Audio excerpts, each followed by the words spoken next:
2025 সালের মধ্যে শেখ হাসিনা সহ বড় অপরাধীদের বিচার শেষ করার আশা করছেন আন্তর্জাতিক অপরাধ ট্রাইব্যুনালের চিফ প্রসিকিউটর তাজুল ইসলাম।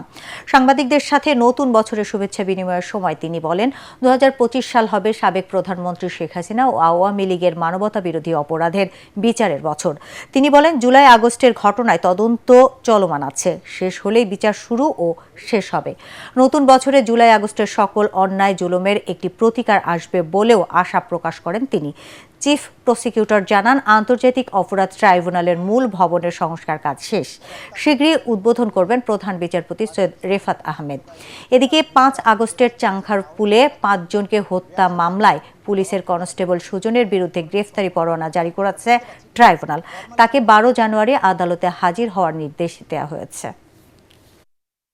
সবচাইতে বড় প্রায়োরিটি যারা আজকে রাষ্ট্রের দায়িত্বে আছেন সকলের পক্ষ থেকে একটা ঐক্যমত্য আছে, জনগণের মধ্যেও ঐক্যমত্য আছে যে সবাই চান গত 16 বছর ধরে বাংলাদেশে যে সমস্ত মানবতা বিরোধী অপরাধ হয়েছে, গণহত্যা হয়েছে, জুলুম নির্যাতন নিপীড়ন হয়েছে, সেগুলোর সঠিক এবং সুষ্ঠু একটা বিচার সমাপ্ত করা।